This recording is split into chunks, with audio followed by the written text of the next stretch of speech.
This is Pod Populi, podcast for the people. Welcome to the Real Pink Diaries, a podcast about the beautiful chaos of figuring it out as you go. Hosted by three close friends, each episode creates a safe space for honest, unfiltered conversations about the in-between moments of adulthood. From building businesses to setting boundaries, we're here for all of it. With humor, vulnerability, and heart. It's not always polished or perfect. It's the Real Pink Diaries.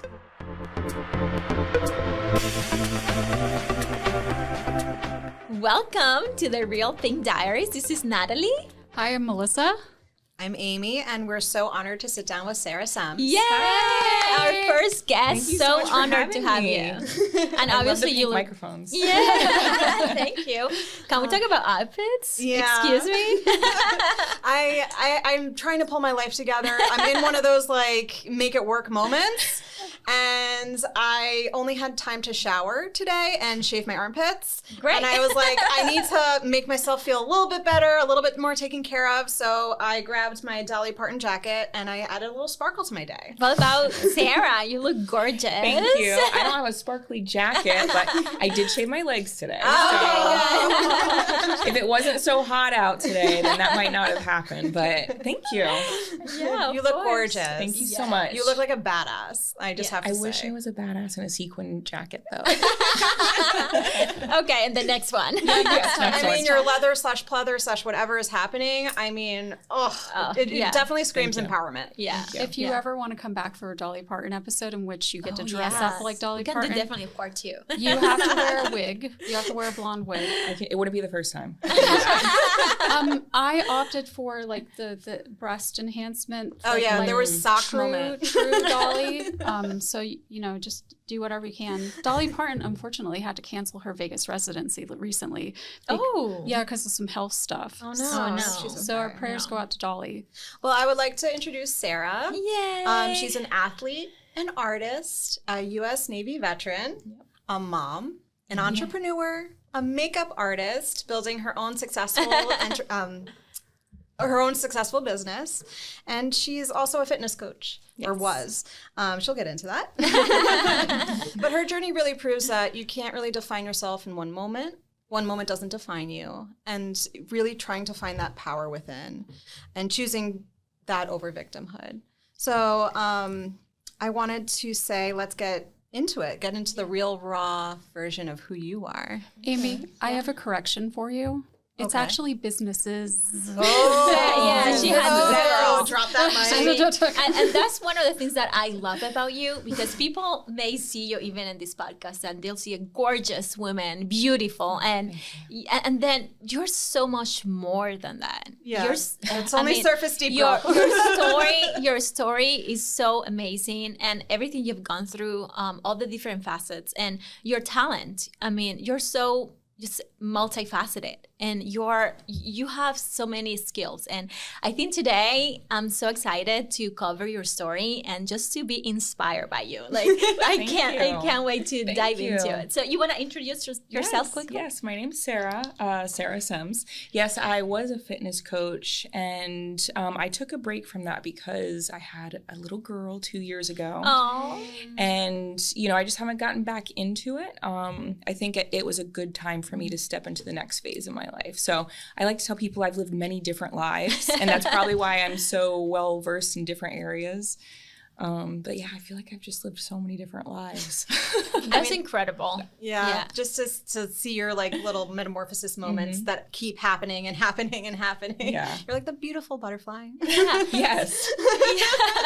So how was your upbringing and your childhood and your family like, and what was their influence in who you've become today?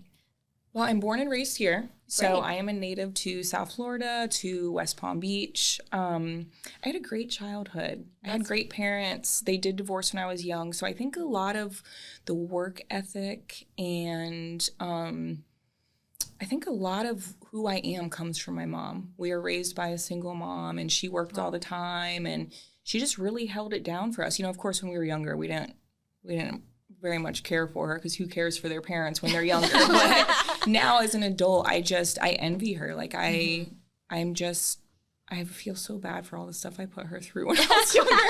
But she was such a great mom, and she's such a great mom still, and such a great grandmother. And I think I get a lot of who I am from her. Is she local? Is she still in West Palm? Yep, she's in Lake Worth. Oh, great. Awesome. Yeah, my whole family's here. Are you only daughter or you have siblings? I have a sister. I have a sister? sister and then a half older brother. But it was always my sister, my mom, and I. So it was always the three of us. Yep. And yeah, it's just like a lot of my core memories are just the three of us. That's awesome. And where do you get your artistic skills and I would say your inclination for that? That's probably from God. You were born with that gift. Yes. I've always been artistic. I've always been different. I've always been different in the fact of wherever the crowd is, I like to go the opposite way. So just, I've always been into art, always been into the beauty of things and dressing differently, and the music I liked was always different. But yeah, I've always been into painting, always. So like when you were growing up, what radio station did you listen to? 103.1. Which is still my favorite radio station, but it's country now. Oh, wow. Interesting. Yeah. That's because it went from the buzz, which was hard rock, now to country, but country has also turned into rock. Yeah. I like the mixture, though. I do. I like the clash of the genres.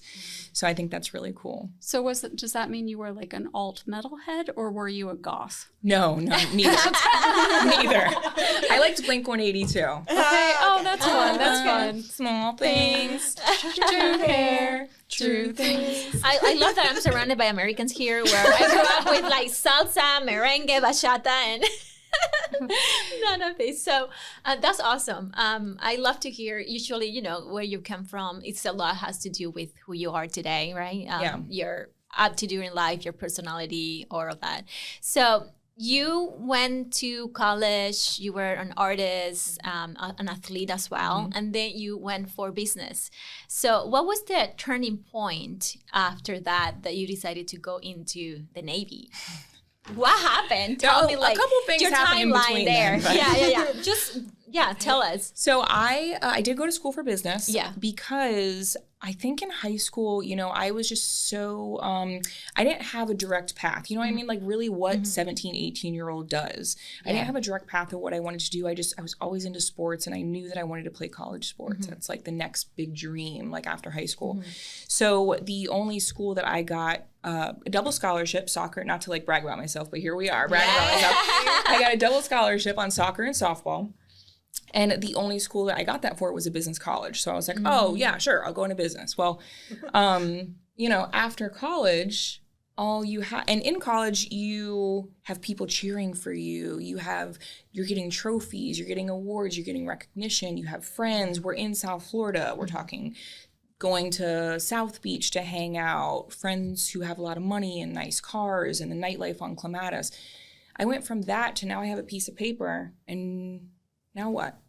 The world doesn't just hand deliver you a career with $100,000 paycheck. Like I was playing sports in college. I wasn't doing internships. Like, what do I do? You can't just go get a job because I have this paper, this degree. Yeah, and it's also was that when you completed your bachelor's or your associate's degree? So I completed my associates in business and then went to the military and all that stuff.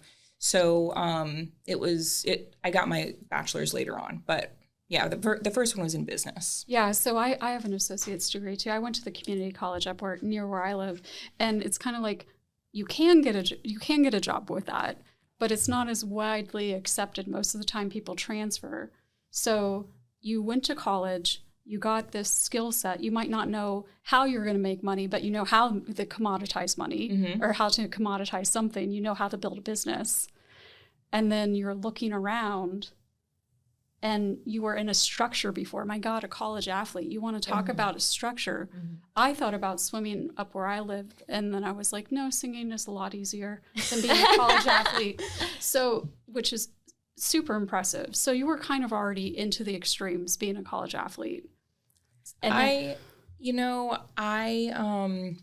How old were you? Maybe, let's see. Maybe 21, 22. So college, it doesn't give you the career, it gives you the tools to get to school, to get to the career. But the thing was I didn't have the experience. So I had the tools, but everyone wants experience. Yeah. So I just felt lost. I felt, you're right, the structure was gone. The structure and the direction were gone. And I felt so lost after college. I just didn't know what I wanted to do. I didn't know who I wanted to be. I just felt like, I don't know, like, where do I go now? So what do you do after? So I saw, I worked odd jobs here and there and worked nightclubs and waitress and clematis. And were you already doing some makeup work at that time? Not really professionally. No, I wasn't really doing it professionally. I was always good at it, but you always think like you want bigger and better. And I was in school for business, so all I heard was start your own business, start your own business, start your own business. And that really didn't seem like a career to me. Not that I ever thought about, anyways, not at that time.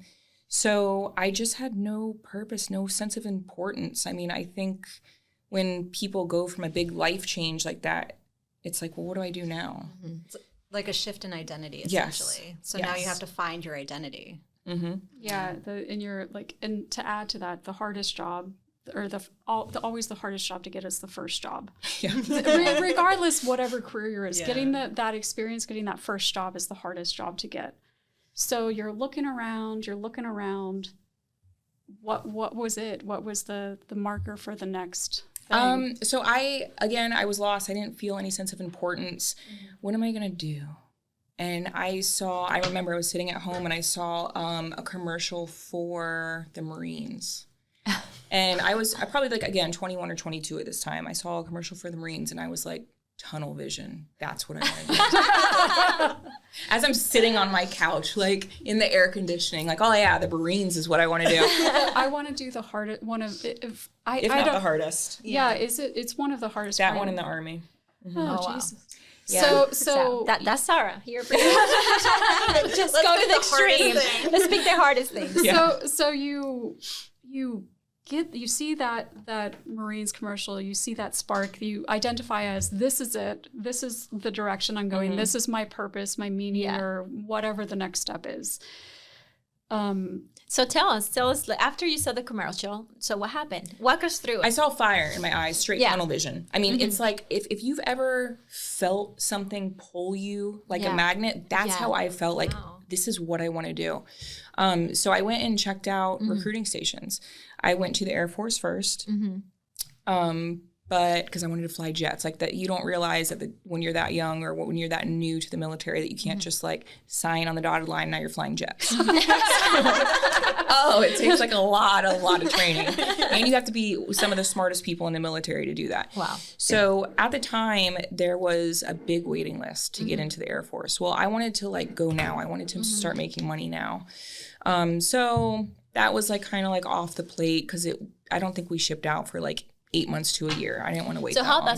does that work? Do you make money when you ship out, like when they send you to places? Once you head off to boot camp, that's when your first paycheck starts.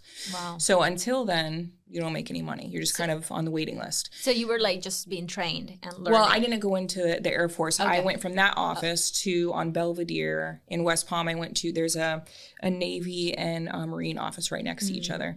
So I went and talked to Marines, and then I went to the Navy, and Marines seemed really hard. They're like, yeah, you like go to the bathroom and sleep in ditches and holes. And I was like, I mean, I'm hardcore, but I don't know about I'm like that hardcore. No need for that. Yeah. You know, like it sounds cool until you're like 3 years in and you're like still sleeping in, ditches. I'm like, no. Okay, so let's go see what the military or what the Navy has to offer. So that seemed more my pace. That seemed more like after being in there and, watching their like intro videos, which of course, like their intro videos of come to our branch of the military. Everything's great and cool. And you're like high-fiving your friends on the flight deck, like in Top Gun. Like I literally thought I was going to be like Maverick in Top Gun. Oh my God. Not at all like that. I mean, my job anyways, but I did make it to the flight deck and I did high-five some friends up there, but I didn't fly any jets. You saw them from afar. Yes.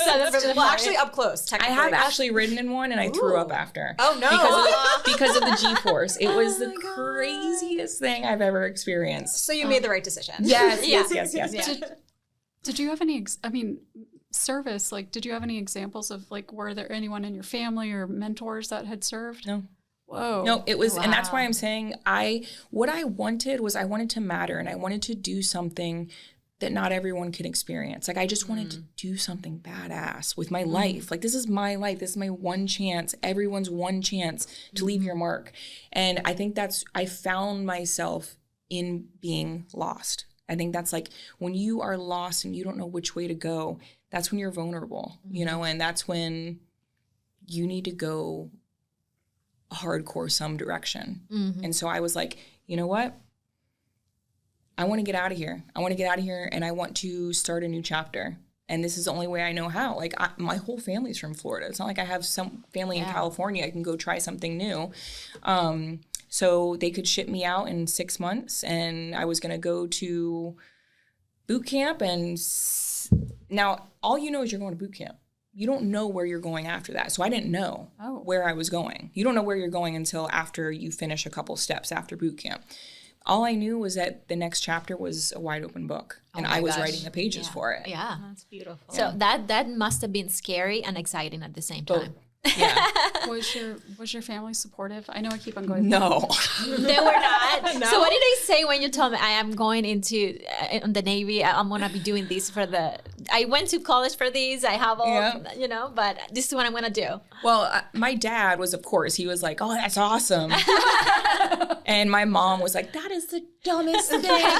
Now you're in debt from student loans. You have a degree. Now you're going in the military. You're going to die. You know, I'm like, Mom, I'm going to be on ships. I'm not like frontline, you know. So what was your job? Yeah. I worked at launch and recovery on an aircraft carrier. So we launched the jets and with the catapult system. And then we also recovered them with trap and arresting gear. So just so people understand, being on the deck of an aircraft carrier, it's like one of the shortest runways that you can do. Yes. And you were on the U.S.S. Enterprise, which I just have to like say. CVN 65, go Enterprise. These are the voyages of the Starship Enterprise. It's 5-year mission. But so how long were you on the Enterprise? 5 years? Or? No. So I was on 2 years, and then my ex-husband and I, we met in boot camp. I'm sorry, we met in A school, which is the training school after boot camp. But I got pregnant with my son, so that's why I went to shore duty. So once you get married to someone and you're on the same duty station, you have to separate because obviously they don't want you canoodling. Oh. Can I ask one question? Yes. I'm sorry, not to backtrack to boot camp, but I always thought like the reason like why I never even considered military is like I don't think I could handle the mental capacity of it.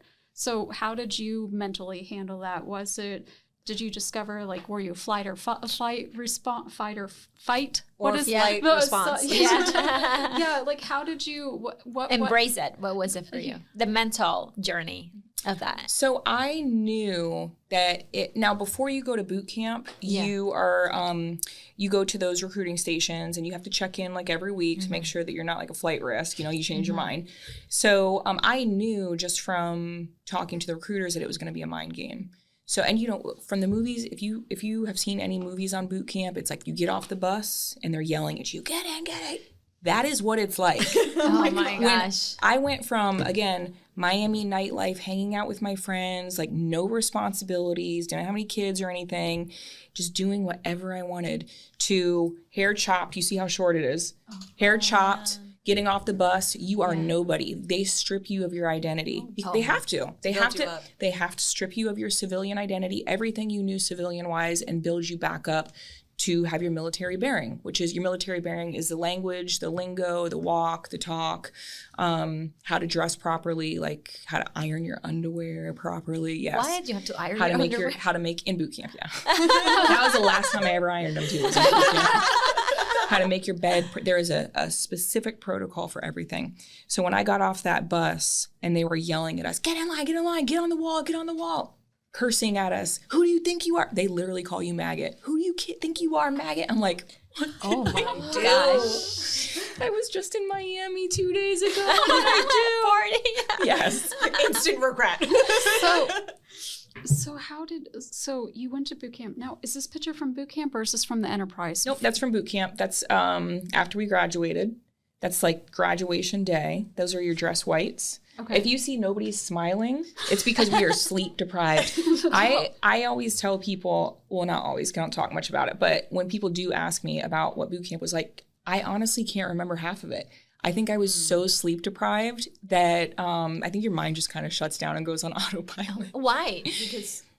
Because that is, this sounds really bad, but it's how you're brainwashed. And you have to be brainwashed to be in the military lifestyle, because you have to be stripped of everything you've known civilian-wise. And it's almost like mind control. That sounds really bad, but in the best way, it's mind control. It's being brainwashed, because you have to be trained in 3 months how to think differently, how to eat differently, how to talk differently. So you're going to sleep late, you're waking up early, you're being woken up with water, like literally the craziest. And we were in Illinois, and it was colder than Oh my gosh. I'm from South Florida. I had never seen snow before. It was the coldest thing I've ever experienced. My eardrums were so cold. I was so cold. So that's all I can remember is how cold I was. So the Navy, I think a lot of people don't know this, but the Navy training, it's like in the middle of, it's like off the Mississippi River, right? It's Great Lakes, Illinois. Yeah. So it's you think, oh, you're going to Navy boot camp, you're going to go to like Florida, right? Mm-hmm. No, I'll be up at the water. No, you're going to be on the Mississippi in the middle of the country. Now, I'm sorry, it's hard to tell here, but how many women were in your boot camp?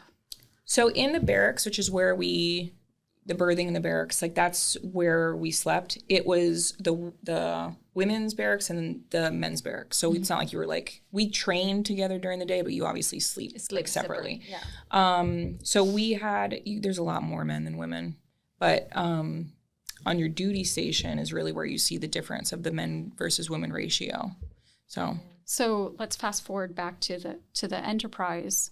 Is that when you really started to feel, I'm a woman in the military? Is that where that? No. So after the boot camp, we went to A school. So that's your first training school. That's in Pensacola, Florida. So then I went from extreme cold to extreme heat, because my God, Pensacola is so hot. Yeah. A lot of people don't realize that kind of underbelly, like where the Gulf gets hotter than the Atlantic, so that New Orleans, all of the Texas coast, Louisiana, all of that gets way hotter than it does here in South Florida. Yeah. It's like a sweaty, like armpit hot, right? Yeah. It kind of like, why is it so hot? Like, this is a ridiculous hot. Yeah.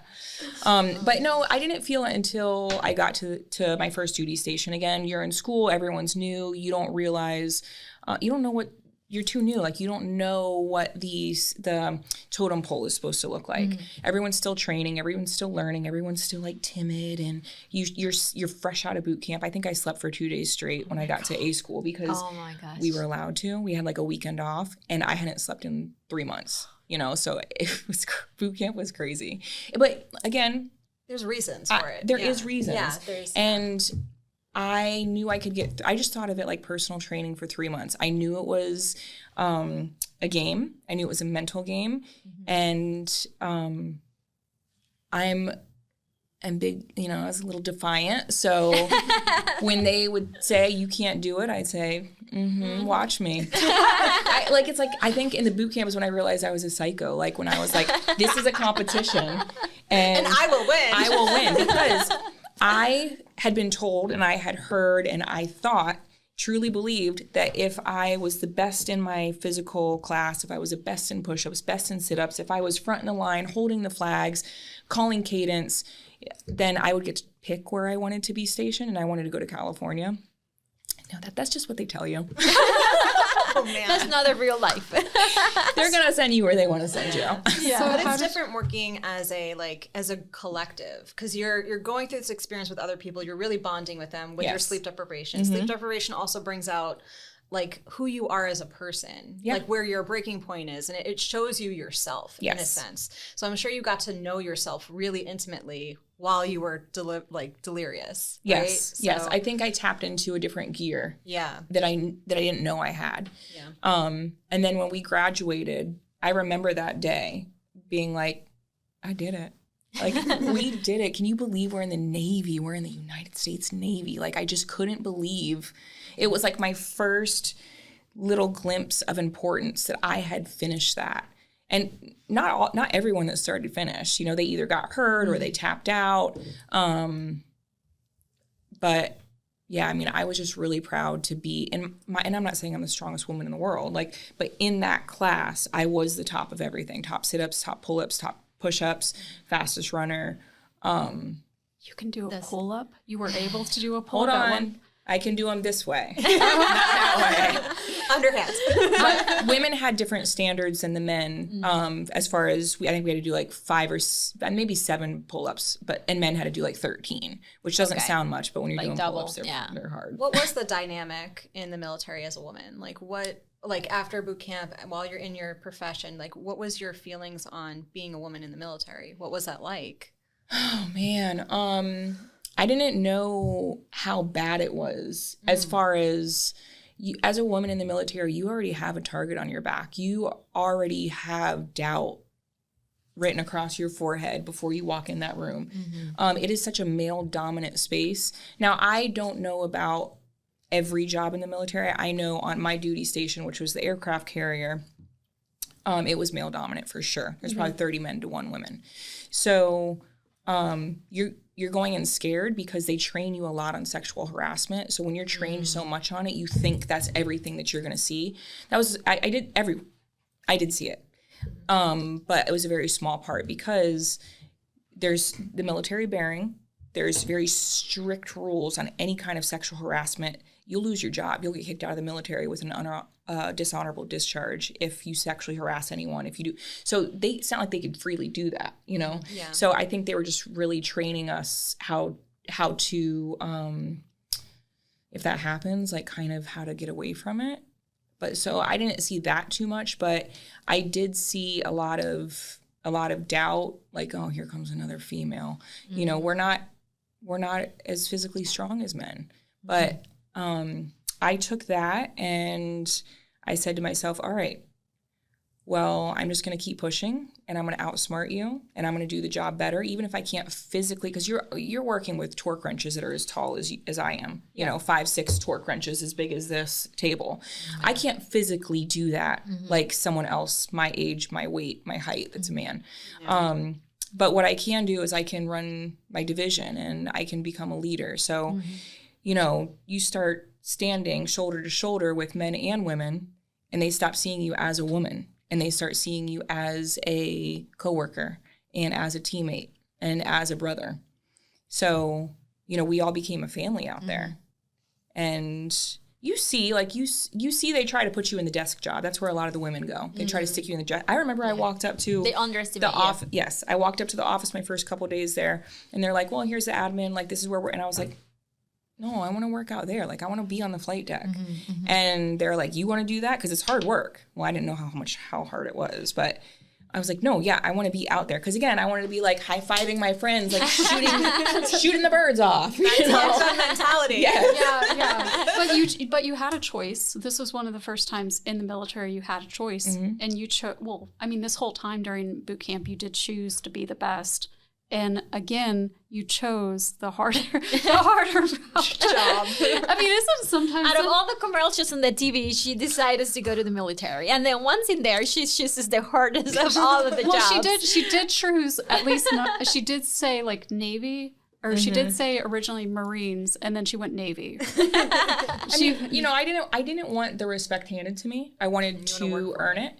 Yeah. So, I worked late, I worked early, and when you're out to sea, when you're in port, it's kind of like an 8 to 5 job.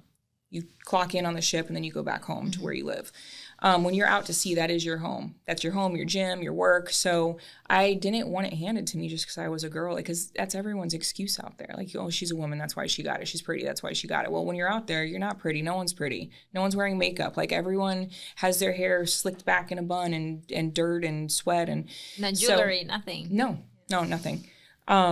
So, you have a target on your back from the time you lace up your shoes until the time you prove yourself. And once you prove yourself, it's, oh, she's a bad bitch. And then they respect you. Yeah. But taking that approach garnered you the respect that, you wanted, that you sought to earn. Yes. And if you had taken the desk job, might not have been the same. Absolutely not. Absolutely not. In fact, as we were going through our sea trials and going through the years, that was like, I got promoted quicker than some of the other females. Again, there weren't many, but I got promoted quicker than some of the other females that worked the desk jobs because that's all they were doing was pushing paper. And I'm not saying anything negative about that. I know from my experience, I felt like I could hang with the guys, and they were my brothers. I mean, they treated me like a guy. They treated me like their brother. We were like this, and I'm still friends with them to this day on Facebook. And you ask them, they'll say the same thing. Sems was a hard ass worker. Some of my friends I saw just the other day made chief, which is in my rate, which is an ABE, aviation boatswain's mate, launch and recovery. It takes a long time, and it's very hard to make chief.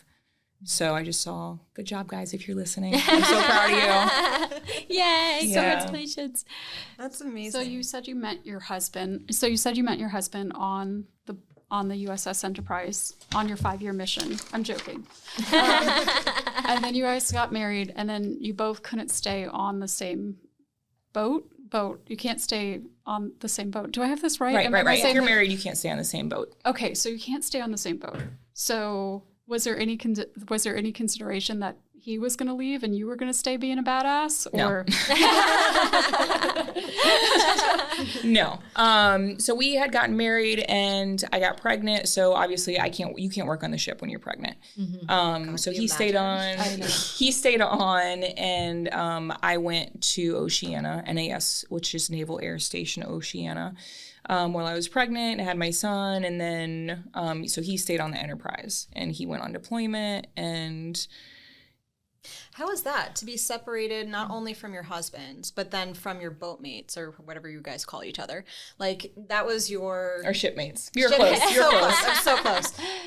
Like how is that mentally for you? Because like you're kind of taken away from that identity of being part of the crew. Yep. And now you're a mom. Mm-hmm. Alone in a way. I mean, like away from your foundation of people. Like how did that affect you mentally? I felt left out. Like I might have made a mistake. But in the military, and anyone who's listening, anyone that knows anyone in the military, everyone's getting married at 18 years old there. I mean, everyone's starting families. Yeah. They're getting married after knowing someone for 3 months. Then they're having babies at 18. And so like all of our friends were married and having kids. No, yeah, I know. I'm sorry, my jaw was dropped. Why do you think is that? Why? I don't know. Yeah. Maybe they make more money. I'm not really sure. Maybe I have no idea. I was a little older, but we planned on having my son. We planned on getting married, and looking back, yeah, I felt really, really left out. I remember again, my ex-husband and I, before we got married, we worked in 2 different jobs. So on the ship, so we were on the same ship, same workplace, different jobs. Okay. So my guys that worked with me, we were all getting promoted and all like just best friends, buddies, brothers, sisters, just we treated each other the same. There's really once you get in and you build that respect and you get it, there's no gender. Like you're just one of the guys. That's awesome. So, I felt really left out. I would see pictures when they would stop in port because they can't tell you where they're stationed. I mean, not stationed, but they can't tell you what port they're in for security reasons. But I would see them all hanging out and I'm just like, I made a mistake. No. Like I made a mistake getting that. Yeah. That was my family, and that was one of the things. Once my husband and I, were married, and he came back from deployment, I think that was something that I felt to my core that was his family out there, just like it was my family out there. And then when he came back to me and my son, we were kind of in the way because that's his family. They eat together, live together, breathe together, cry together, laugh together. There's a disconnect, for sure. There's a big disconnect. And also, as a mother, there's anyone who's a mother, there is an isolation period that everyone goes through. There is a moment of just feeling like, what the did I just get myself into? Yeah. Did you, when you had your son, you were in where is it? Oceana? Mm-hmm. Where is that? In Virginia. Everything was in Virginia, yeah. So did your mom come up and stay with you for a bit, or were you by yourself? What was your family the whole time? All this is happening, so... I had my son by myself. Oh my gosh. Wow, that In is fact- badass moments right there. In fact, In Virginia. Well, that's because we planned it out. The deployment went longer than it was supposed to. So we thought he was going to be back in time. My mother-in-law, I met for the second time in the delivery room. Oh my God.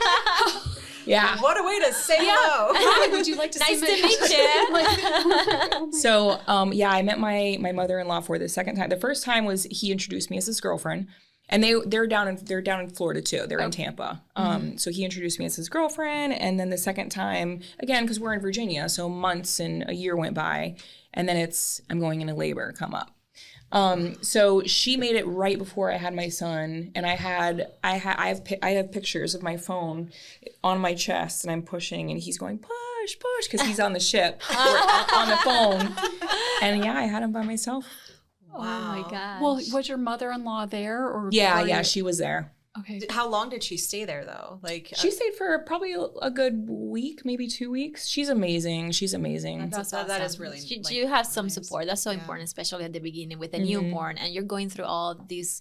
You're trying to recover yourself too, and then the Hormones. night. They only give you 6 weeks maternity leave. So in that 6 weeks. 6 weeks? Yeah. She was there for 2, and then I think my mom came up, and then I think I came down here. So I was like doing the whole thing for 6 weeks because it's such a short time and it goes by quick. Oh my gosh, yes. Yeah, I'm definitely. I'm surprised it's only 6 weeks. So did you have so you had your child when you were still enlisted? Yes. And then you finished out your term, your 4-year mission, right? It was a 4-year. Yes, 4 years. Okay. And then your husband stayed enlisted. Correct. And where did, after you finished your term, where did you go? What was the plan then? So right before I got out, I'd always wanted to be an officer. But I was ready to re-enlist. And at that time, if you re-enlist, I have a chance to go officer. But if I don't make officer, I'm in for another 4 years working that job. And I had felt like I was just too smart to be working in that environment. Like I felt like my brain was just not being used because you're like a mechanic in my job. You're fixing the launch and arresting gear. You're watching gauges. Like you're working with oil, like a literal mechanic. So you're covered in grease. Wearing the overalls that you see the mechanics wear.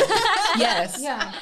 Because you don't wear the really cool like digital uniforms when you're out to sea. Got it. Okay. So I felt like my brain was just kind of being wasted. Like, again, what did I do? Where's Maverick? Where's Top Gun? This isn't what I wanted. The commercial lied.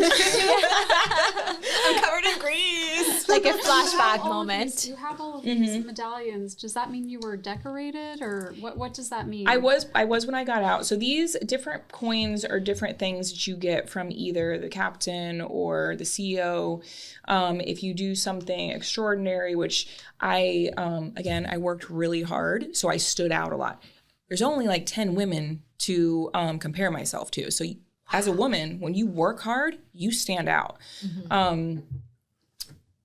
There is, I'm gonna go off track really quick. There's this woman, Chief Baker, and if she's listening, because I'm sure she follows me on Instagram, I'm sure she will. I am so proud of her. She just became chief, and as a female, she is in fueling. She's in ABF. She wears a purple shirt. So I'm getting goosebumps because I know she's going to watch this. I am so proud of you, girl. Yeah. You made it. You became chief, and she is such a badass, and she is a leader. She's a leader over a lot of other men, and I'm just so proud of her. So let's take a minute. Let's go, Chief Baker. Thank you.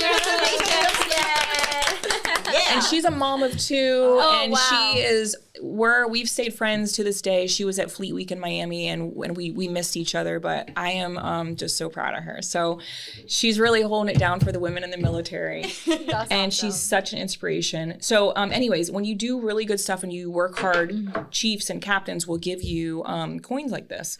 So I got one from boot camp, one from my first duty station, one from the Enterprise. Let's see, one from different commanding officers. This is from Strike Fighter Squadron 106. So when you meet different people and they hear how, this is ABE Sems, bring her on up. Let's have her meet the CEO. Let's have her meet the squadron leader. He'll he'll put it in his hand, not go to shake my hand, and this is how they pass it on. Oh. So they'll put it in your hand, and you. Lucy just got so excited to have a secret handshake. So yes, so they put it in your hand, and then you have one. So I've collected all of these, and you display them, and it's just kind of like bragging rights. And you don't think it's that cool at the time, but now that I'm out, and these are like I just think it's so cool to look back on. Again, I've lived so many different lives. Like I just can't believe the stories that I have and the memories. The memories will never fade. But just to understand, like getting this many things, is that normal? There's 8 of them, by the way. Yeah, Yes. getting this many medallions. That's actually not a lot. There's when you've been in for a long time, I'm sure Chief Baker has she probably has 100 of them by now, but Wow. Yeah, that's not that many. That's still an amazing accomplishment. Thank you. Just as a woman in the military, everything you've gone through, and again, your power, your inner work that you did, also just pushing yourself and fighting for what you wanted. Yeah.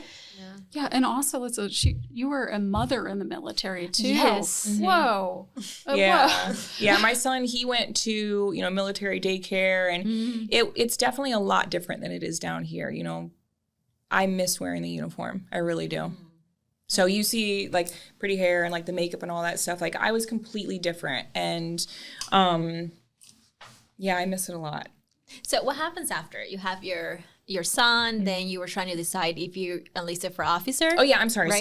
So Yeah. I wanted to enlist for officer. It's really hard to get into officer candidacy school. So I just made the decision, listen, if I don't get in, I don't want to do this for another 4 years, because I will be deployed, and I didn't want to be deployed from my son. Again, Chief Baker, Jamie Baker, all the power to you, girl. She's been on deployments, and she has to leave her 2 girls behind. And I've messaged so her like, I hard. don't know how you do it. Yeah. But you're in a mindset, and when you set your mind to be in a different place, this is what I have to do. This is our mission. This is our mission for our country. Then I think your mind processes it a lot different. She probably also has a really good support system. Right. I personally did not want to leave my son, which is why I decided to get out. So I got out. That's when I started my bachelor's, and I had been leading the PT program for our squadron. So I knew I wanted to do something fitness-wise. So I started my bachelor's as a civilian, husband's still in. I started my bachelor's up there at Old Dominion University in Virginia in exercise science. Cool. So yeah. That's how where the background came That's from. where it started. So you have this degree in business, and now you're like, oh, okay, now you know the median per se of what you're going to pursue, the exercise science. And then what happens after that? Can you lead us through the next couple stages? Yeah. So he's deployed, he's coming back. I'm in school in ODU. He says I got orders to Italy.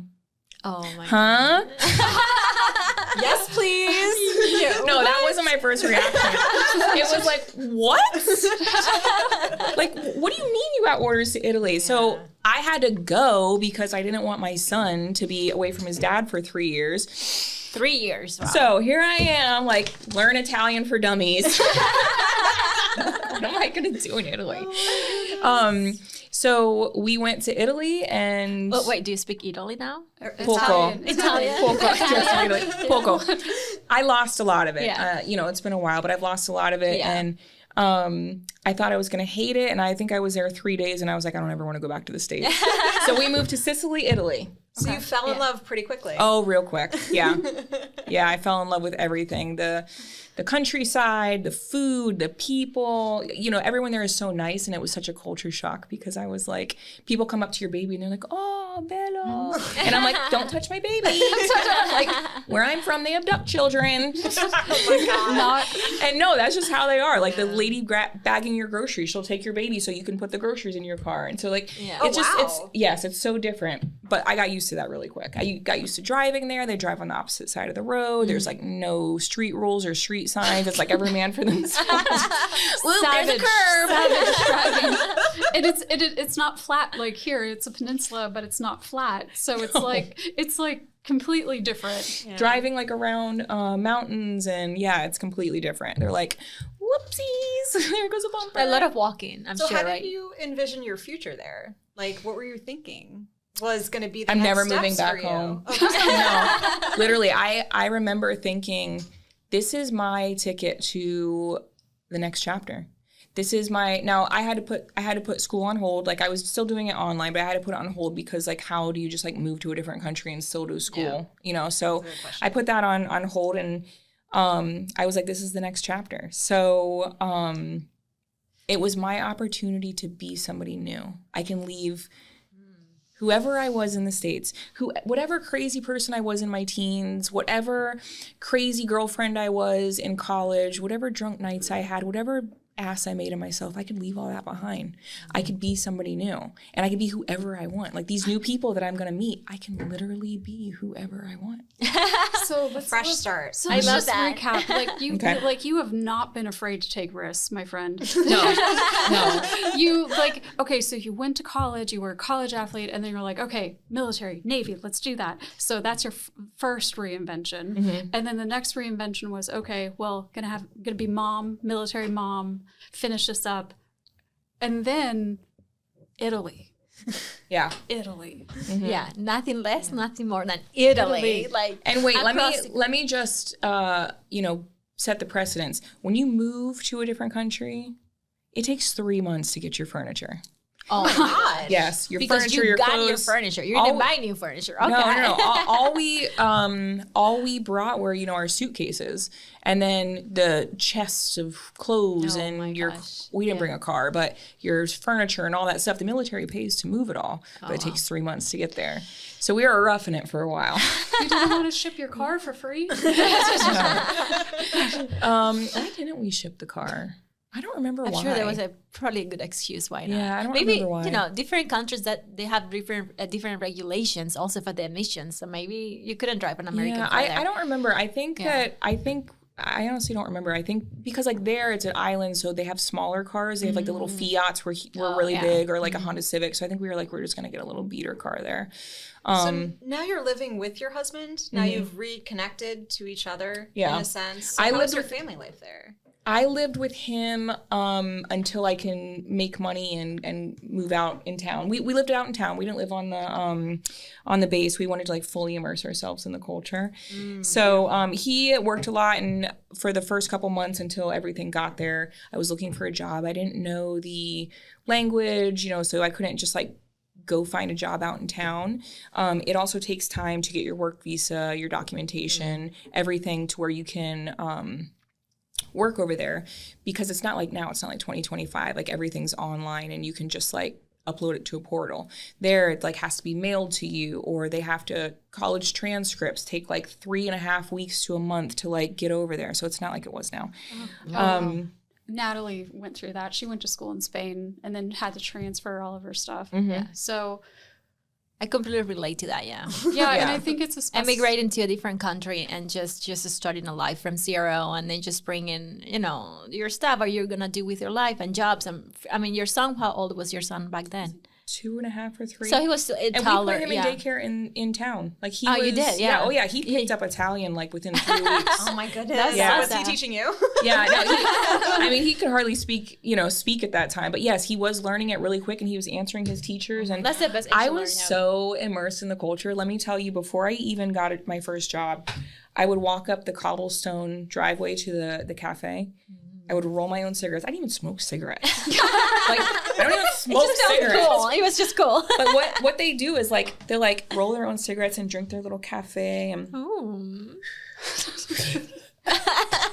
I feel like this is so disgusting, but I'm gonna do it because it looks cool. I want to be a local. Yeah. I want to be a local. And you were what part of Italy were you in? Catania, Italy. So is Catania. that Have you been there? Oh, yes, it's gorgeous. They call it the old country, farmland. It's gorgeous. Mm-hmm. is Catania on the peninsula, or is that If you're looking at the island, it's on the right-hand side. okay? So that's in Sicily. That's in the island. It's on the It's island in Sicily. So it's one of the bigger towns within Sicily.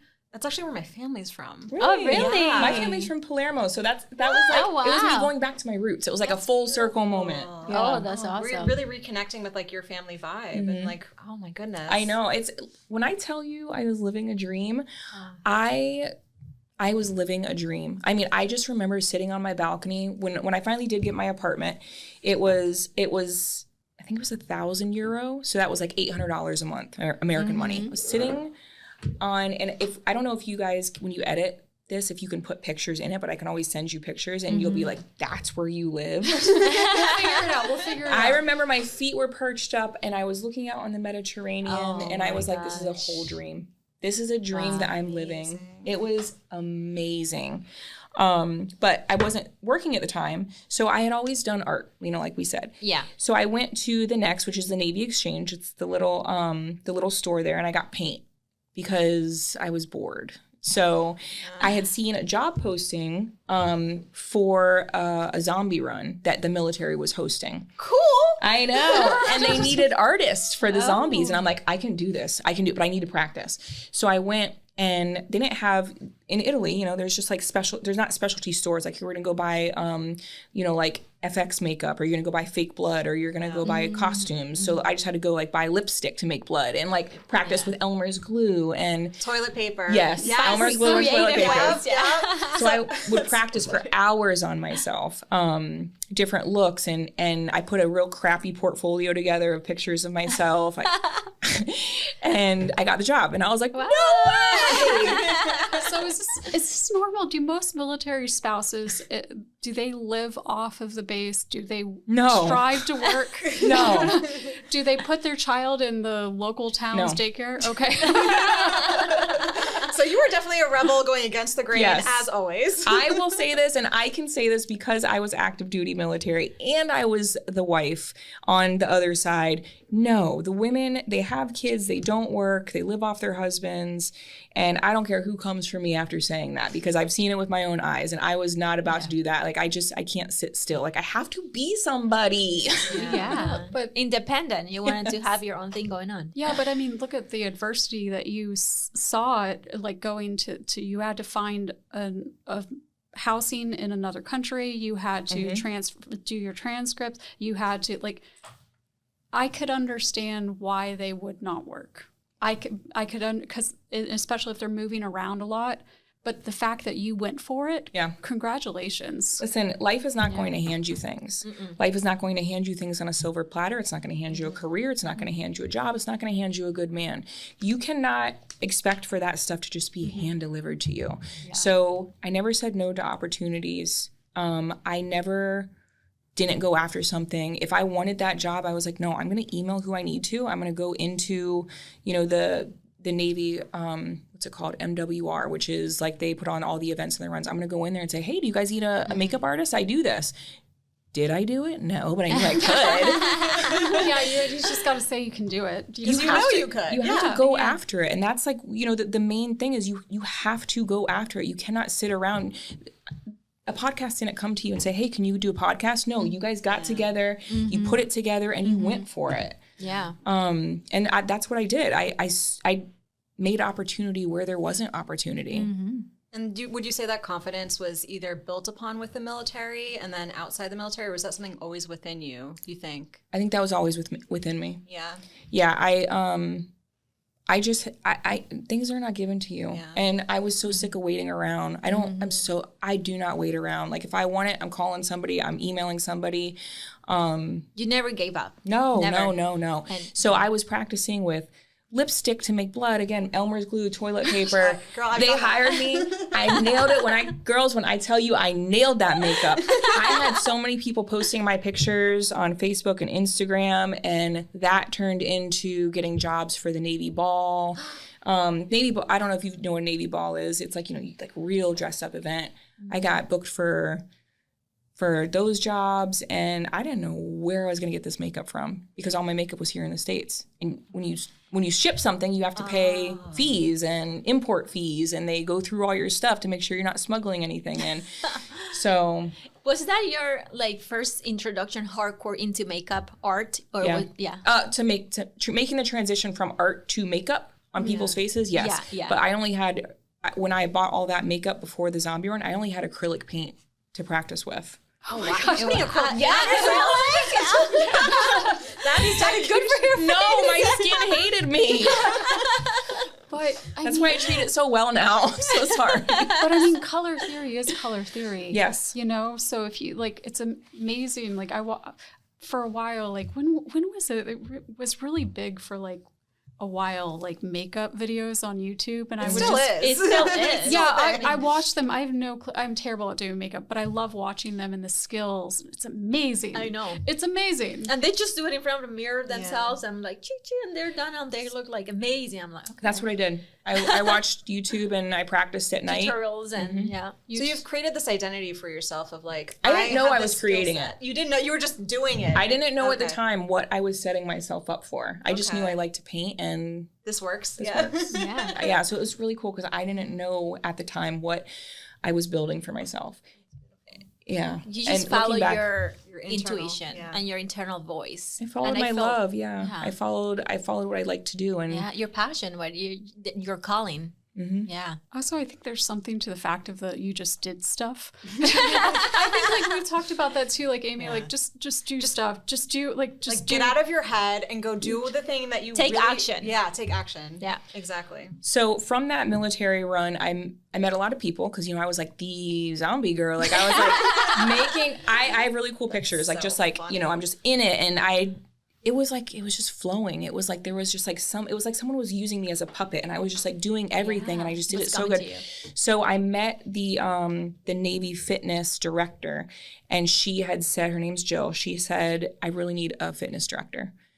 And I'm like, it takes them 4 weeks to get my transcripts here, so she won't know that I don't have a bachelor's degree. I'm like, I sure did lie my way right in that job. Oh my God, that is genius. So she hired me. I went on, filled out the application. She hired me for the Navy Fitness program. I was like leading the fitness center for the naval base at Sigonella. And That's like she a was- high coveted job. That's not like a little that thing. you need a bachelor's degree for. Did you just like check the box of the bachelor's degree? Like I have a bachelor's. And My transcripts are coming. Yes. Yes. So, and I figured, what's the worst that's going to happen? Like, they'll fire me because I don't have it, but I know I'm going to do a good job because there's no other chance. There's no other option. Like, I'm just going to pretend like I know what I'm doing. So, yeah, I just started coordinating fitness classes, ordering stuff, and I was doing the whole thing. And then, nothing ever came about my transcripts. I never said anything. So Oh, wow. I wonder if someone's just like, she's just too good. You We're going to took throw the this under the risk. rug. You took the risk and it worked out. there was a lot of Yeah. Italians that worked on the base, and I know there was a huge language barrier, so I'm just hoping that was my saving grace. But I know I kept getting paychecks, and I was like, this is great. That's This is working really This is well. working So you were great. doing both at that time then? You were doing the makeup? The makeup was just here and there. It was just your Yeah, hair. just and here then and you there had whenever. this like real job that Yes. you took on the fitness. Okay. Wow. Wow. So how many years were you in Italy? 2.5. 2.5 years. 2.5. We were supposed to be there for no, that's not true.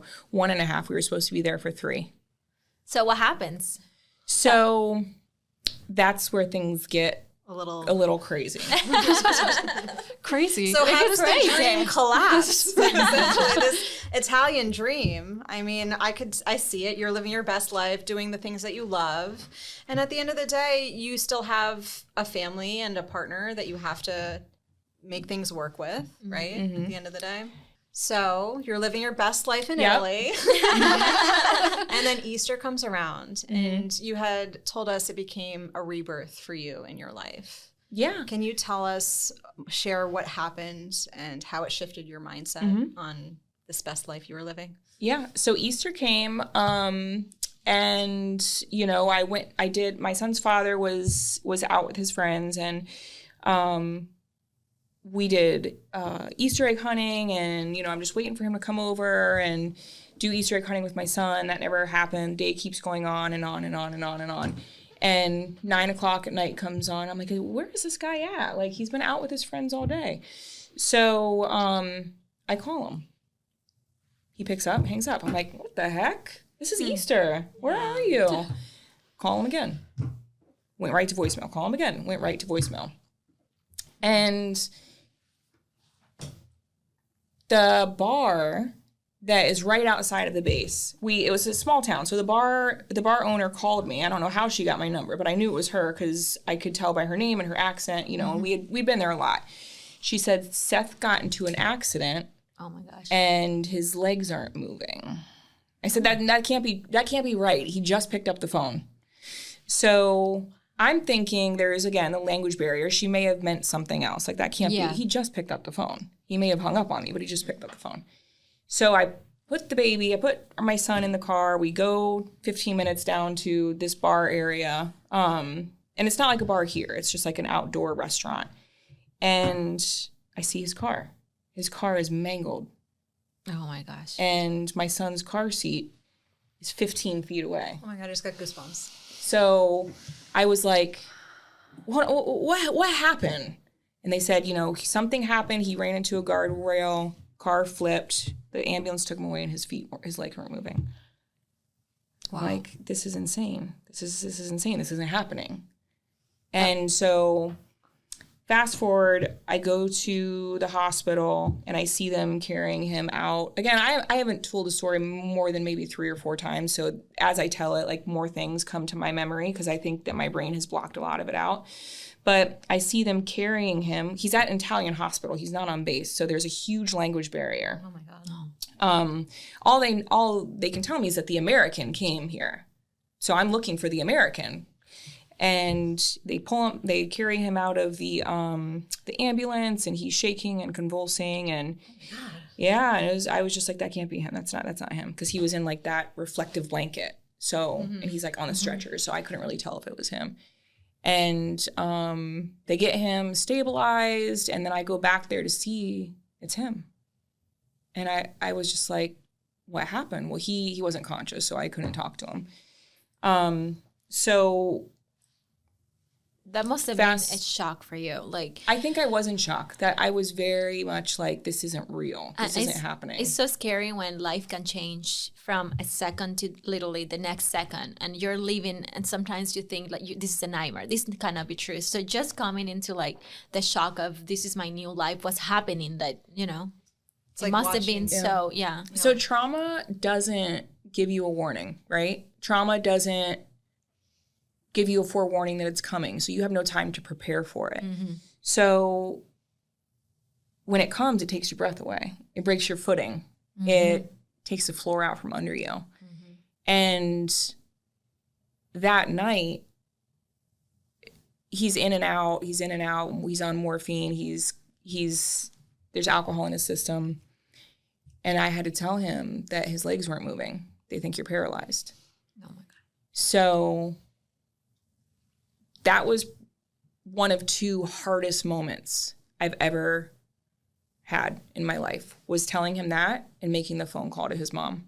Oh, so, God. If she is listening to this, I'm sure she will at some point. I know that she went through her own version of the story and what she went to deal with it. But that phone call to her and saying he got into an accident, his legs aren't moving, he's still alive. And it was the middle of the night in America. It was 9 o'clock where we were. It was probably like, I don't know, whatever the time change is, maybe like early morning hours. Mm-hmm. And I woke her up and I told her what happened. I said, you need to get on a flight. You need to get here now. Because I didn't know. I didn't know what was going to happen. All I knew was that he was still alive. Yeah. So the next day, he's in and out of sleep. And he woke up and he forgot, because he was on morphine and stuff the night before, what happened. I had to tell him again. Oh my God. For the second time. For the second time. I had to tell him for the second time that his legs weren't moving. So those were the 2 things I think that were the hardest things for me, was that conversation with his mom and that conversation with him. A lot of this stuff I know that he doesn't remember, because he was on, some morphine and through this whole months process. So there's a lot that he doesn't remember, but that's his story and not my story to tell. Yeah. All I can tell is my version and what I experienced. Of course. So, let me tell you the reason and the questions that I asked myself were why? Like, why did this happen? Mm-hmm. Why? We both believe in God. Like, we both go to church. Like, why is this happening? Why is this happening to me? And here I am, all of a sudden, this dream that I'm living is gone. It's gone. In an instant, nothing was the same. And, with trauma I've experienced too, it's like in the moment when that happens to you, you start asking those questions, right? Like, why me? Why this is happening? You don't understand. You don't even want to believe what that's happening in your new reality. And then, but you want to be the stronger person in the room. You have a son.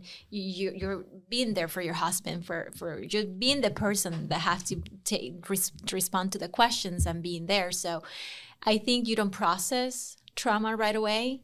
And I think my brain was definitely in shock. Yeah. I didn't know what to think. I remember thinking that. I can see it right now. I remember thinking that, like, this is not real. This is not real. This didn't happen. And I don't think my brain grasped that had happened. Exactly. Yeah. Yeah. You're also in a sense of survival mode. Like, what do I need to do? Who do I need to talk to? Who What do I need to call? information can I get? You're in a foreign country. You do not speak the language. There's also a medical language that you definitely don't speak. So in a sense, there's this sense of, like, not necessarily helplessness, but like there's a moment where you're like, is this out of my control? What do I do now? How do I really become or overcome this survival mode mentality, and what are my next steps? What do I do? How do I move on? Or move with this moment? And how do I, like, reject those inner voices that are like, why me? You know, and having that a little bit of a victim mentality in a sense of like, how do we not go down the rabbit hole of negativity and really kind of rise above in a sense, like how or like do you have to go down that rabbit hole to then come back up? Like is that the whole process of it? You have to demand the narrative back of your life. We went from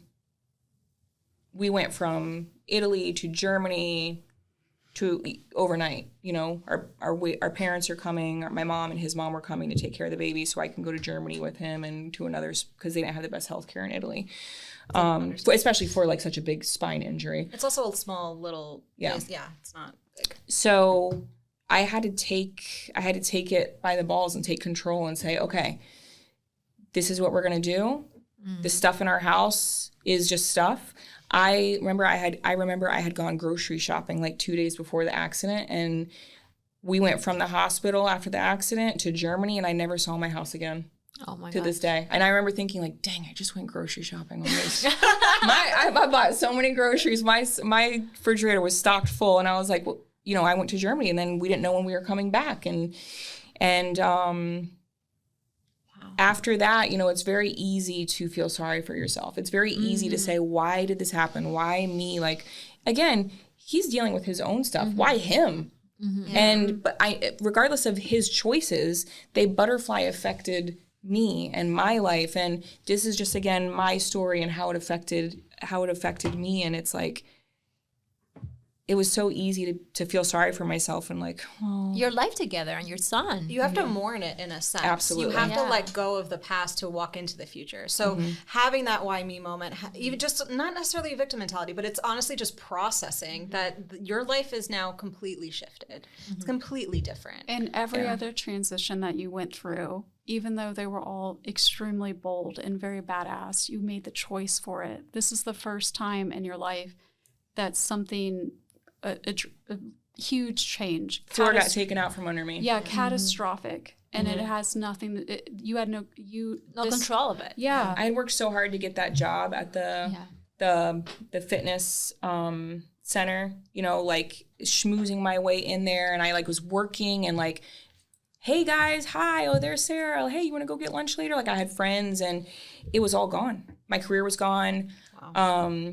Everything was gone. And so we ended up like going from Germany to Walter Reed in Washington, D.C., back here, thinking, well, we're going to make our way back to Italy. Never went back. The military packed our stuff up and sent it all back here. And then here I am, like, what do I do? I have a son. I have nothing. So what do I have you no go job to? anymore. So from Germany, we went from Germany. He had to have another surgery there to get stabilized. We only had the clothes on our back. We didn't have clothes. That's insane. Oh my gosh. The Wounded Warrior Project donated a lot of clothes to us. So from Germany, we went to Walter Reed in Washington, D.C. From Walter Reed, they sent us to Tampa. Let's see, what's it called? James Haley. There's a spinal cord unit at the VA there. And then that's where he ended up for months. But I still had my son. So with the couple of clothes I had, the Wounded Warrior Project also gave us gift cards. So I went and like bought clothes for my son and I. But because my mom and his mom flew there right after the accident, like the next day, they were in charge of getting my son back because I had to stay with my husband. So we hadn't seen my son for weeks, maybe 2 weeks. Wow. So when he was back in Tampa, I decided to get in the car. I think I rented a car, to be honest, and drove back here to West Palm because I needed my son to think things were okay. So that's when I knew I had to stop feeling sorry for myself because I didn't have time for it. I knew that I knew how to do makeup and art, and I knew how to do fitness and train. And what was I going to do to make money? Because I still had credit card bills. I still had, I thought I was going back to Italy. I was still paying my rent there. Yeah, I paid my rent there for 2 months before I realized that I wasn't ever going back. Yeah, and I'm sure that there were expenses with the travel between these different places that, like, if you rented a car, renting a car is not cheap. I put everything on credit cards, and that's why, like, I had credit card bills still, and him and I weren't on the best terms. So it's not like he was paying my bills.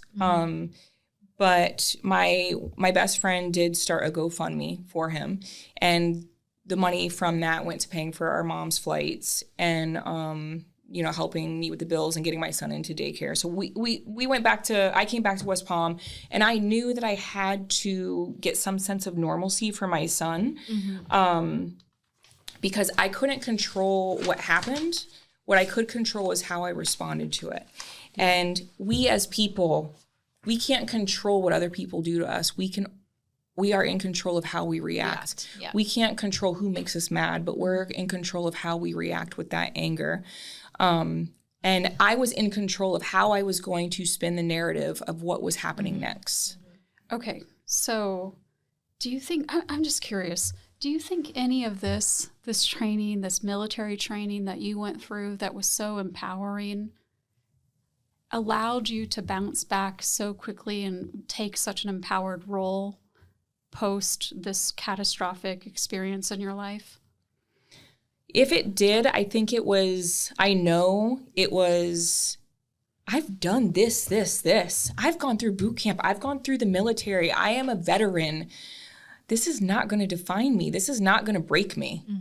Because trust me, there was many times I cried for weeks. I cried for weeks that I had lost my job, my balcony in Italy, this whole dream that I thought was going to be the next chapter of my life.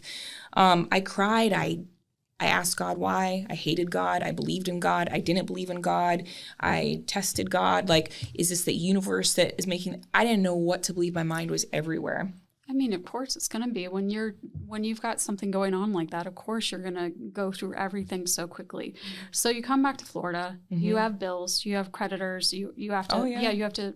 You're taking responsibility. You're going to solve this problem. Yep. And you have this skill set, and you decide. I'm having a moment.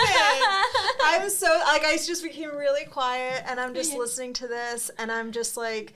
I'm having, and I know this doesn't make any sense. You should be crying, not me. I'm highly medicated.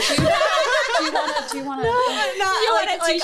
I'm just thinking, like, I'm envisioning, I'm stepping into your life in my mind, and I'm like, my husband was in an accident. We're definitely not working as a team right now. He can't. He can't. There's no way. He needs to deal with his, health crisis. And his poor parents watched all of that and helped him, and. Yeah, thank God you had that. Thank God you had a support system like that, because thank you, parents. I don't even know where, but like your husband is critically injured. We don't know if he's fully paralyzed yet or not. And you have this son to take care of, and you're, back in the States, starting from zero again. And it's like every time you start to build yourself up and do well for yourself, something keeps on happening to you. It's not just the first time. It's like you were building a career before you moved to Italy. You were doing other things, and you kept on getting knocked down to zero again and seeing the bright side of, ooh, beautiful Italy. But I couldn't imagine just starting from zero in a headspace where something happened to you. And you didn't process it that way. You were like, I'm going to take leadership and I'm going to take, control of the narrative, as you said. And you were parents, you were a mom. So I feel that's a huge part of like, you have to step in for yourself and your son. And you have to be that person and make sure as you said, your son had a normal life and what were you going to do next, provide the best that you could for him. I had to act like everything was fine. Yeah. I had to act like daddy wasn't hurt. That's extremely hard. I had to act like daddy was at work for my son. He was 3 or 4 at the time. I didn't want him to know anything was wrong. And so when I got him in the daycare down here, I remember just crying so much. I felt so lost. Like, what am I going to do? Like the lost feeling that I felt after college. There I was, square one again. And I'm back here in Florida. So I asked God, why did you serve me these cards? And if it wasn't God, why did the universe serve me these cards? And then I felt guilty for feeling that way because Seth was going through what he was going through. Like, am I allowed to even feel this way? But I do. So you can only feel sorry for yourself for so long, and you're allowed to. You're allowed to cry. You're allowed to ask why. You're allowed to have the poor me moments. But that gets old after a while. That gets so old. And there's no path through. It's just you get stuck in it like quicksand. Like there's no, It's like, where do I go from here? Yeah, yeah. So did you think about getting a job, or were I knew I had to. But I guess you had the skill set. You had the artistry skill set, the makeup artistry. You had the fitness skill set, and you went the entrepreneurial route. Why? I had a son that needed me to show up for him. He already had one parent that wasn't going to be around for the foreseeable future. Again, the doctors in Italy told us this would be 12 weeks before he walks again. It's fine. It's a spinal bruise. Here we are years later, and he's still paralyzed. So for the foreseeable future, I don't know what's going on from day to day. All I know is that I need to act like nothing's going on, and daddy's at work.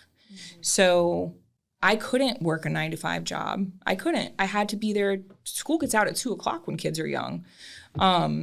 And I couldn't afford aftercare. I didn't know what I was going to do. Again, all I knew is that I knew art and makeup, and I knew fitness. So I applied for a job with a cosmetic counter, Bobbi Brown, and gave them my real crappy resume and portfolio, and I got the job. And I worked, but I didn't get off till 9:00, so that didn't last too long. So I was doing that pretty much full time, and then I started training clients so cheap. I trained clients sometimes for free. I gave so much free training away, personal training, and started building my clientele. I trained my clients. I trained my friends. I trained their friends. I started building my clientele, and slowly my books started getting busy with personal training people and makeup people. So this is when you started Mind Over Bodybuilding. I said, which is fabulous. It's such a good name. It's such a good name. So I started that because I was busy, and I was like, I'm going to be official. I went and got business cards. I went and made a banner. And originally it was mobile on-site bodybuilding. I was a mobile trainer. Cool. Well, I got so busy that I needed a gym. I needed a gym for them to come to. So because again, you never go halfway.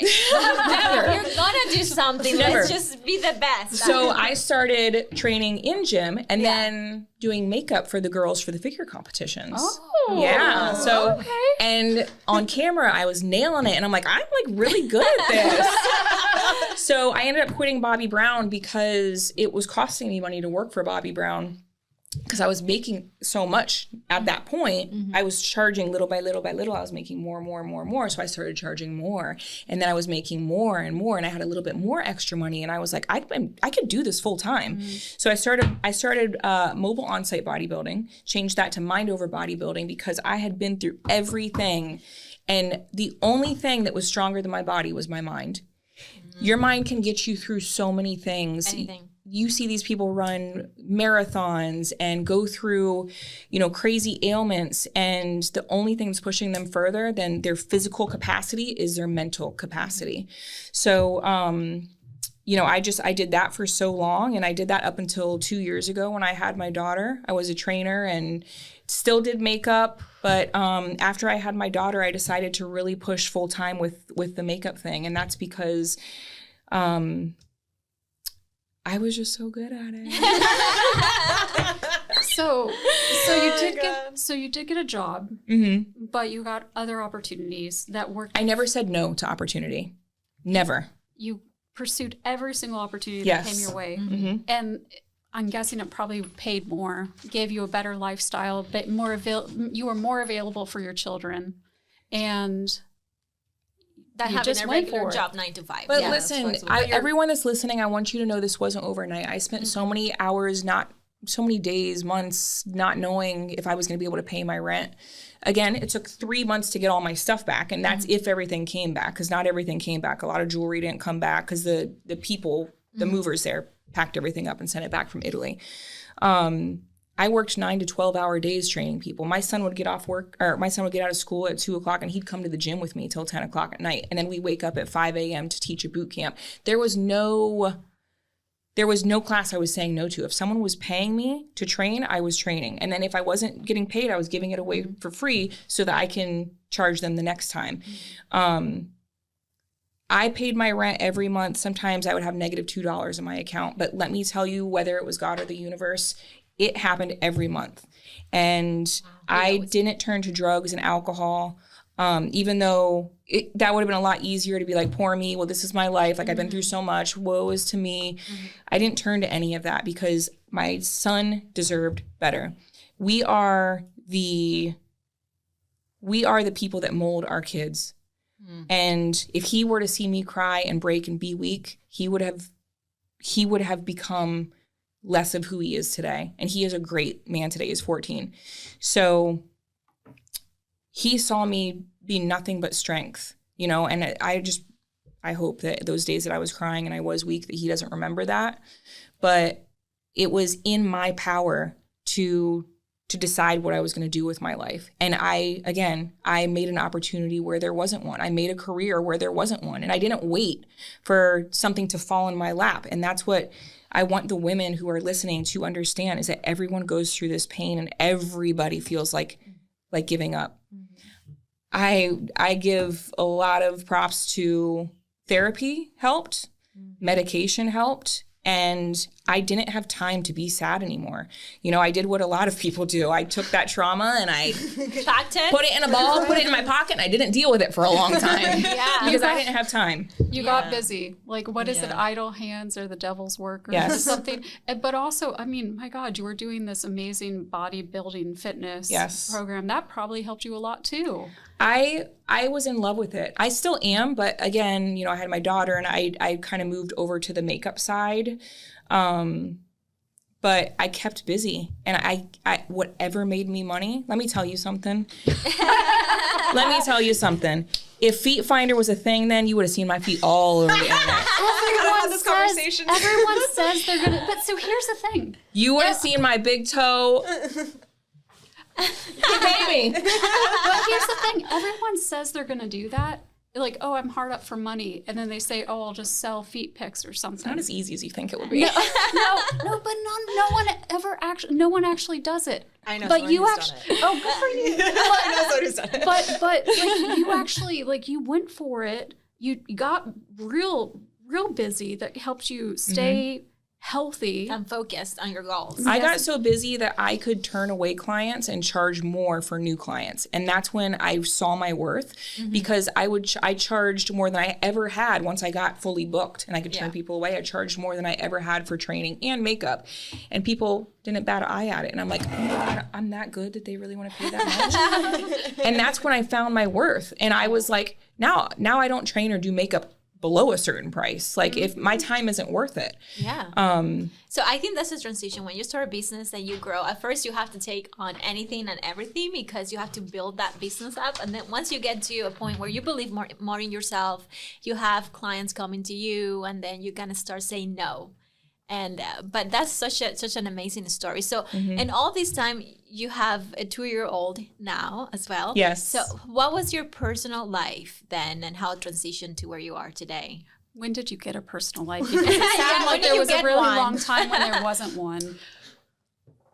You know, I tried to juggle having a social life with all of that, and it wasn't the right time for me. If I could say anyone that's going through hardship, put the social life aside. I looked for love in so many wrong places. I was such a different person. I lashed out at people. Like, I just wasn't the best version of myself because that wasn't the right time for me. Your mind really is the dictator of everything. Your thoughts become your identity. If I can do it, you're going to do it. If I'm sad and I can't do it, I'm not good enough, you're not going to do it. You're not going to take that risk.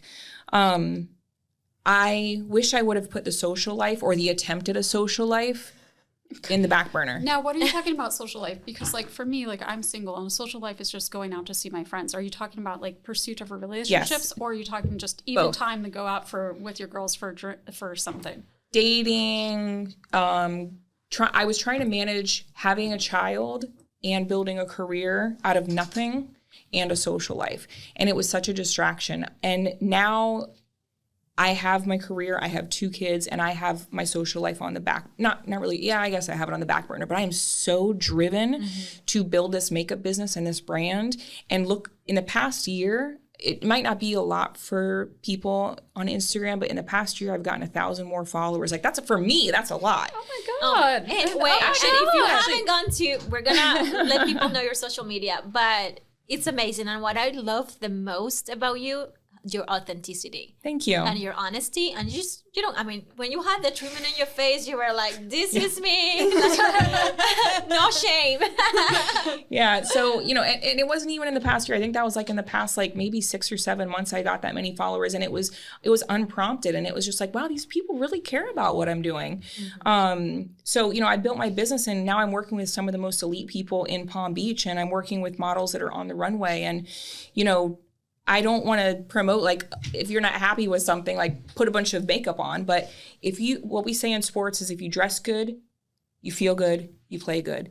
If you are on a podcast and you feel beautiful, you're going to speak confidently. If you're, you know, speaking in front of a huge group of people or walking on the runway and you are looking your best and feeling your best, if you are feeling your best, you're going to walk so much better. Right. So sometimes you have to just put the face on, and you have to pretend it. You have to fake it until you feel it. Well, it's a means to the tricking yourself into it.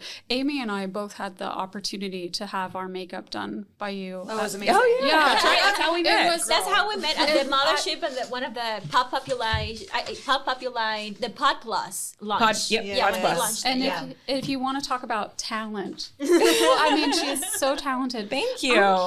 I'm curious too. Do we have time for me to be a little tangential? Yeah, but before you go that way, I wanted to finish the thought of your personal life, because we didn't finish that. So you said, you know, you wish you had just put your social life in the back burner, and then what happened? Like, did you find your partner after you had? Yeah, so I was playing a lot of softball, slow pitch softball, just Friday nights, just to kind of like, you know, have a little bit of time to myself. And one of my good friends, he was actually my friend even before I moved to Italy. But we had reconnected once I came back, and we like started, you know, romantic relationship, whatever. And now he's the father of my daughter.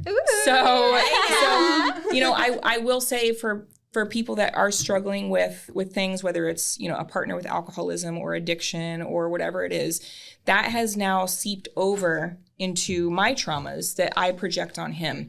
And he's not an alcoholic or an addict or anything like that, but if he has a drink here and there, those insecurities of mine come out. And that's not his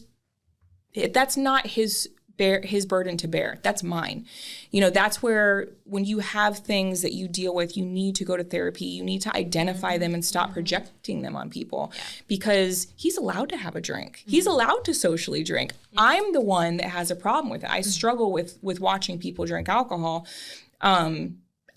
because I think I'm the only one that can control myself. Like, I feel like if my partner's going to drink, then he's going to get out of control and get in a car and drive and crash. And, you know, like, that's not his problem. So my point of that is, you have to recognize that that's a you problem and get the healing and get the therapy that you need. so that you're not projecting it on other people. Yeah, that's so important to recognize the problem that you have, the trauma, anything you've gone through, and then just be open for help and allow the help. Right. So some people, they get ashamed if they have to go, a psychologist or therapy, that they think that's because, That was the best thing that I did. I learned so much. I learned so much about myself. Problems in life and anything that happened in your life, they're blessings. They always teach you a lesson. And you chose to learn the lesson instead of playing the victim. You chose to learn what was the lesson for you. And you grow from there. My son didn't deserve me to play the victim. And I could not watch his beautiful little innocent eyes looking at me. Yeah. I couldn't watch him watch me destroy my life because of someone else. We choose how to react to situations. Yes. And I was not going to let someone's choice affect how I reacted to that. So how do you feel like your life is right now? Do you have the love? You have the business going? Do you feel in alignment with your vision for yourself? Yes, I do. I feel happier now than I have. I feel more complete now than I have in a really long time. And I truly attribute that to art. Mm-hmm. What I do isn't just makeup. It's not just playing in eyeshadow and playing in concealer. It's art. And every single time I do makeup for somebody, it is like painting a face. And when Halloween comes, let me tell you, I am in heaven. Your daughter is so lucky. Yeah. I actually got hired for Halloween Horror Nights, but I couldn't do the schedule. Like, it's such a commitment, and I just couldn't do it. If I could do it a day here, a day there, I definitely would have done it. But my life, I feel like, is where it needs to be. And had I chased the relationships when they were forced before, years ago, and had I changed the things that weren't meant for me at that time, even though I wanted them so badly, the universe didn't want it for me. Mm-hmm. Now I feel like my life has aligned to where it should be. Mm-hmm. And I'm accepting that. I'm accepting that and embracing that. I'm not getting mad, and I'm not, trust me, I do have my mad days, but I'm not getting mad when things aren't handed to me that I want. Yeah. You have to find a different way around them. You have to find a different way around that detour. So I appreciate how self-aware you are. I wasn't always like this. I think there's a lot of people that don't realize, like, oh, my partner or spouse, I'm sorry, I don't know the correct term, but this person in my life is triggering me. One, you realize that that's a trigger. And two, you the way you're talking about it, we can already tell that you're working on how to respond to that in a healthier manner. Mm-hmm. So many people are not self-aware or even looking for the skill set to solve the problem. The fact that that's not right. Mm-hmm. Oh, I should try to work on that. Oh, like you're taking accountability for yourself. And she took action and rest, tons of rest. Yeah. And sometimes you just got to, it seems like too, you're kind of, you give yourself some forgiveness too, because, okay, there's a trigger. Okay, I realize that what that is now, and I'm going to work on that. Mm-hmm. A lot of that's very, very healthy. Ladies, get yourself a best friend that it gives good advice. You get a friend that gives you bad advice. No, on to the next one. Yeah. Get yourself someone just like this, a bunch of girls that talk and can give you good advice. Yes. And if you don't want to go to therapy to see an actual therapist, really they teach you coping mechanisms on how to deal with anger or doubt or self-guilt. And you can use those tools in life, but get yourself a good, healthy group of friends. Laugh with them harder than you ever have, and laugh so hard that you cry, and enjoy the moments of your life, because that's really what the point of your life is. Like that's what gives your life purpose, is the memories that you have. And like, damn, I had a really good day with you guys. Like that is the point of life. We are here one time. Like, why do it miserable? Yes. Why make someone else, especially someone that you love, your partner, why make them suffer because you had traumas? Deal with your freaking traumas. Get help. I feel like help yourself. Yeah, but also you said it's like sometimes you just gotta be by yourself. Sometimes and you work on yourself, and you will find those friendships, those people will show up, and when you need them to be there, they will be there. So what's goal? Like, I mean, you said, oh, you can do Halloween Horror Nights. Honestly, I think that's beneath you. I think you had so many other opportunities. That's just the fun part. I know. Who doesn't want to do it? fun. Who doesn't want to do Yeah. it? But what's the goal? Like, what's your next? What's your next goal? How are you going to reinvent yourself again? And if you don't feel like talking about it, I know some people want to keep those cards close to their chest, but I would love to know, like, what your aspirations are for your business and for your life. I want to brand something. So right now I'm working on lashes. Working on lashes. So that is, I want to brand something. Like I want to mean something. I want to leave something. I want to leave a mark. Like, doesn't everybody? Yes, You know, absolutely. like this life is fun. Like, make it fun. Like, I still have responsibilities, trust me. But, you know, when a client leaves my chair, I don't want them to just feel pretty. Like, I want them to be confident. I think it was you that messaged me and, you know, you said, like, I felt beautiful after I left your chair. I'm pretty sure. I say all sorts of stuff. Do you see her social media profile picture? Yes.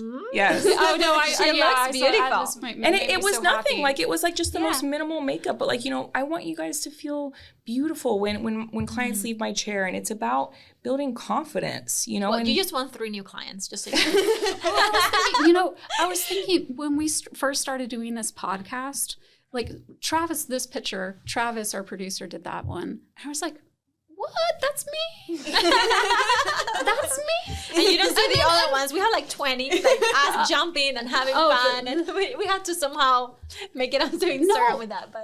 But I mean, I think it's, you know, I've been looking at pictures of myself recently, and maybe it's just I'm working with like better pictures of myself, but I'm like, man, I think I'm looking like, and I'm about to turn 40. I'm like, I think I look better now than I did like 5 years ago. I agree. I agree with that about myself too. It's because the confidence was always there. You just have to unlock it. And if that's just getting your hair done, go get your hair done. Like, your life isn't over. Like, just go feel good about yourself. If you need to go try on some new clothes, go try on those new clothes, you know, and you'll probably be surprised. You're going to be, you know, a couple sizes smaller than you used to be. Oh, girl, I love trying to reach that goal. Oh, girl, I go to Goodwill. You can find some good, find some really good stuff you there. find some good things there. No, you want to have a savage time. You just try on everything. Sometimes nothing will work, but it doesn't, you know, you're not looking at the sizes. You're just like, does this fit? Does this not fit? And like, there was one time I tried, like, I got like 5 dresses and it was amazing. But I don't know. You came up with some pretty ones for the podcast. Oh, yeah, podcast. I've got the best podcast. None of this is good. This is good. Look at this. Once you shirt. see our next episode, I think it's the next one. Dolly Parton, you have to watch. It's gonna be on YouTube. I'm a fan already. Like, I watched the first whole one. These 2 girls here, like the way they dress was like they really impersonated Dolly Parton. I told you on that podcast, I said I will wear it again. And as you said, get that haircut, get whatever you want. I decided to wear sparkle today. Listen, we spend so much frivolous money on Starbucks. That's like a $7 coffee, you know, or like eating out. Take a couple of days off of the stupid things that you buy and invest the money in yourself. Go get your hair done, buy a new outfit, feel good about yourself. Like, this is not a cliche statement. You are not dead. Like, feel good about yourself. And it doesn't have to be, you don't even have to spend money. No. Go through your closet. There is stuff in your closet that fits you, that you like, that is there. Yes. Exercise. I'm sure I could, like, and like, you're like the value that you're bringing to people to make them feel so good about themselves. Oh my God. And look at this. Look at you. You're going off of your business education. You're going from a service-based business to a product-based business. Business owner and girl. thriving. You're the one that does it. Like, the first step is to do it. I don't know how to make content, but here I am making content. And here I am. All of a sudden I have 67 likes and 120 likes. And then I have 6,000 views. And I'm like, whoa, like, you don't have to be an expert at it to start. You just have to start. What is it you want? It's really just being who you are and finding the other people who connect with that and see the value. Because at the end of the day, likes are great, but if you're not creating value for someone else, like, what's the purpose of it? I think that's why I'm so transparent on my social media, though. Is, you know, it was really hard for me to go on there without makeup. I struggle with melasma. It's very, very hard. It's still very hard. Like, it's a huge confidence killer of mine. redefine with the melasma and my skin condition.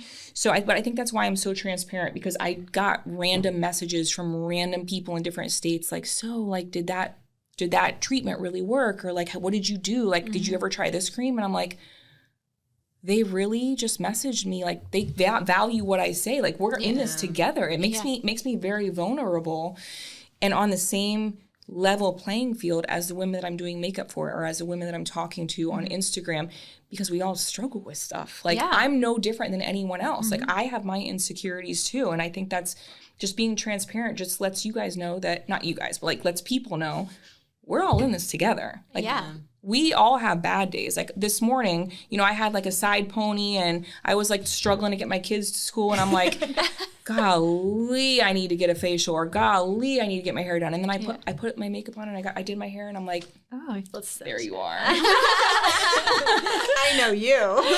Haven't seen you for a while. But that's true. I mean, can you get a little bit into your melasma experience? Like, what was I know we're running really past wherever we were supposed to be, but what was your experience with that journey? Like, did you have to, was it trial and error? Did you get any advice? Were you just like mentally down and out? Like, how was that experience? The melasma is hormonal. It's little brown patches, and most women that have had kids deal with it. I thought it was just sun damage, and then I remember my dad, he was like, what is that on your face? He touched my face. I'm like, I don't know, but I'll go get it checked out. And the dermatologist told me it was melasma, and I get it lasered every year I think it's gone, and it's not. It keeps coming back, and it kills my confidence. And honestly, I'm so embarrassed when I post photos of me getting the different lasers or getting the treatments. And I've gotten more comfortable with it, but I am really embarrassed when people see me out without makeup on. But I think that's just something that I personally have to deal with. Like, I preach confidence, and I struggle with it too. Yeah. I struggle with being confident in my own skin. Yeah, I think all of us, we had some insecurities. I love Pamela Anderson for going all natural. Oh, she's gorgeous. Yeah. I'm not there yet with my confidence, but I love her for that. She spent a lot of years behind makeup and behind the camera, and I think this is just her time in her life where she's like, this is me. This is my natural skin. I'm not there yet. we all can, Yeah. Do you have any other messages for our audience? Life is going to come at you fast, and it is so easy to give up and give in and say like, well, I tried. But it's just like when you gain weight, you can always lose weight. It's just like when you fall off the fitness train, you can always get back on. When you fall off having control of your life, have that moment, cry for yourself, feel sorry for yourself, wake up the next day and get it out of your system. Like, have a small moment for yourself and then call it a day, because you are the one that changes the trajectory of your life. Literally you. You are the creator. Nobody else. So where can people connect with you? Where can people find the video of you eating a burrito and watching all of these amazing press footage? Oh my God, did you see me? I was crying. Well, yeah, and that was one of your most viewed videos too, right? Yeah. Let me tell you a quick story before we stop with that. I had my phone up on my computer because I wanted to make more content because I suck at it, of me making my website. So I'm like, okay, I'll just keep it on record. Making my website, and I'm clicking, and I'm like, oh my God, there's another Sems makeup artistry? I thought someone else had my name. And I'm like, what? What a coincidence. Like, this sucks. Now I'm going to have to change my makeup name. So I click on it, and I'm like, West Palm Beach. Oh my God, that's me. And you can see in real time my face, like, and I'm like, I have a Chipotle burrito. You can see in real time, I'm reading it, and I'm like, wow. Tears start coming out of my eyes. About you, yeah. And I was just like, I didn't even know, like, when did they get this information about me? I wasn't interviewed. And it must have been at the launch party when somebody was talking to me. I didn't know I was being interviewed because they didn't have a microphone or anything. And they just wrote this thing of me, and Pod Plus named me their official makeup artist. And I was like, this is the coolest thing that's ever happened to me. But that's like one notch on the board of like me working hard and putting myself out there and getting uncomfortable. And now that happened. And then a podcast happened. And then I got booked with an exclusive celebrity in Palm Beach happened. And I'm like, I know, I can't even do this. But that stuff happens. And I have to act like I'm not like starstruck. Like, I love your $27 million house, do you have an NDA? I have that. they have asked me to sign that. Yeah, I did a shoot and I felt so cool signing it. They're like, this is the NDA. And I was like, I sign these all the time. It just goes to show, like, if you keep working hard and have a vision for yourself and you don't give up, you don't even know the good things that are going to come at you. It just happens. Just be open for it. I feel you create that space where you're open to receive. And you don't have to, I feel also this is very your story. You never felt 100% ready. Ever. You just jumped and you did it. You took action. Scared. And you just let it run its course. You learned. You were not afraid to learn. I always had a plan. I won't say I always had a plan. I had a plan, but I never knew if it was going to work. Yeah. You know, if you're going to make that leap, don't do it blindly, and don't be stupid about it. Like have your plan A, plan B, plan C. Look at yourself in the mirror and say, okay, this is the situation I'm in. What are we going to do with what you know how to do? What skills do you have to get you through this? And it's one day at a time. If you look at it at the whole picture, it's going to be too overwhelming. One small day at a time. You can get a hold of me on Instagram, Sems, SEMS _makeup artistry. My website is www.semsmakeupartistry.com. I'm very open. You know, anyone can message me on there. Any questions about makeup. I love talking about makeup and skincare. So yeah, that's it. And I am so honored to be a part of this and talk about, again, my story. This is probably like the 4th time I've ever told that story. Wow. I think my brain and me have just put it away because it's almost, this sounds bad. It's almost embarrassing telling that story because I don't want people to think it's like, poor me, or like, look at how I overcame adversity. Like, no, this is like real life stuff. This really happened to us. And there's a whole other side of this family that has been affected by that. And they're dealing with it in their own way. But they've all healed from it. You know, he is still paralyzed, but he drives, and he drives a vehicle with modalities, and he has an all new normal, and he hasn't even claimed the victim mentality. It's beautiful. That's a beautiful sentiment just to say to someone who's gone through that. Yeah, I am, regardless of how him and I stand on a personal level, I am really happy for him and really proud of him because I don't know if I would have come out on top going through what he went through. Definitely. So, well, we are so honored to have you here. Thank you so much for having me. For coming today, spending time with us, and just telling us, be honest and vulnerable, and just telling us your story. It's an amazing story. We're so proud of you, and honored to. I was definitely inspired. Thank you, everybody. I almost cried. I was inspired. You definitely set a tone of positivity.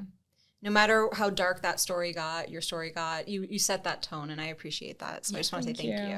Thank you. Thank you. And wait, can I say one more thing? Yeah. I just want to say thank you to Seth and his parents and my family for allowing me to tell this story. And if any of you guys are listening to this, I just want to say that I love you, and we all went through that together, and we all healed from it together. So, you know, I just want to say thank you to his parents for being so strong and such a support system through all of that for us. That's so beautiful. Thank you. Yay! Thank you for listening. We had so much fun, and we'll look forward to spending time with you in the next episode. Please subscribe wherever you listen to podcasts. Follow us on Instagram and Facebook at The Real Pink Diaries. You can also find us on YouTube. Check out our show notes for additional ways to connect with us. See you next time. Bye. Bye.